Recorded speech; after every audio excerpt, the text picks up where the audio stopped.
C'est aux alentours de 1902 que ces deux étriers ont été découverts dans la Loire, du côté de l'île Mabon, qui est une ancienne île de la Loire, qui a aujourd'hui disparu. On ne sait pas exactement les conditions exactes de leur découverte, par qui ils ont été découverts, est-ce qu'ils ont été découverts ensemble. La seule chose qu'on sait, c'est qu'en 1902, le gardien en chef du musée d'Aubray est mis au courant de la découverte et que lui-même en informe Pitre de Lisle du Dreneuc, qui est le conservateur du musée d'Aubray de l'époque. Pitre de Lisle se porte acquéreur pour l'un des deux objets. Il aurait bien souhaité acquérir les deux, mais le musée d'Aubray n'a alors pas assez d'argent. Et c'est une autre personne, le comte Raoul de Rochebrune, qui est un grand collectionneur vendéen, qui va acquérir l'autre objet. L'un des deux objets est acquis pour 400 francs, l'autre pour 800 francs, ce qui représente des sommes considérables pour l'époque. C'est seulement en 1930, donc 30 ans plus tard, que les deux objets vont finalement être réunis. Grâce au legs du comte Raoul de Rochebrune, qui lègue l'ensemble de sa collection personnelle au musée d'Aubray. Et donc c'est alors que les deux objets vont pouvoir être présentés ensemble dans une salle du musée d'Aubray. Mais les aventures de ces deux étriers ne s'arrêtent pas là. À vrai dire, elles commencent même bien avant.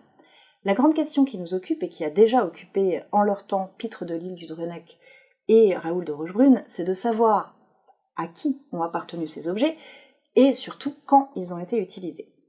À l'époque déjà, au début du XXe siècle, grâce aux études qu'ils ont pu mener, Pitre de Lisle et Raoul de Rochebrune pensaient qu'ils étaient de facture carolingienne, en tout cas qu'ils étaient d'époque carolingienne, et qu'ils avaient été fabriqués du côté du 9e ou du 10e siècle après Jésus-Christ. Effectivement, Pitre de Lisle se souvenait, et là je cite, que des héros normands et un roi avaient campé donc sur l'île de Nantes, en face de Nantes. Et pour lui, ces étriers avaient certainement appartenu à ce roi. Effectivement, on sait par les chroniques médiévales que des vikings sont passés à Nantes au IXe siècle et au Xe siècle et qu'ils auraient établi un camp sur l'île de Nantes, en tout cas sur ce qui était à l'époque l'île de Nantes, donc un ensemble, un chapelet d'îles, et qu'ils auraient pendant plusieurs années, peut-être même des dizaines d'années, pillé, ravagé la ville de Nantes. Est-ce à dire que ces objets sont réellement de facture viking ? Aujourd'hui encore, on n'en a pas la certitude. On a certains éléments qui nous permettent d'approcher un petit peu cette question.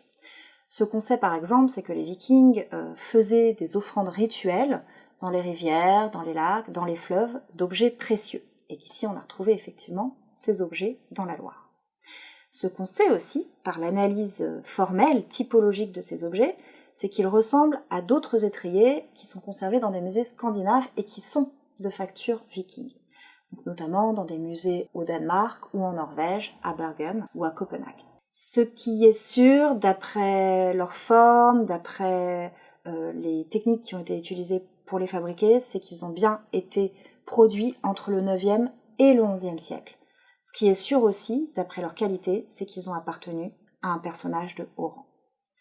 Pour pouvoir s'imaginer comment ils ont pu être utilisés, on peut se référer à la célèbre broderie de Bayeux, que vous pouvez voir à Bayeux, sur laquelle on voit justement des chevaux harnachés avec des selles et également des étriers, et donc des cavaliers installés sur leurs selles, les pieds dans les étriers.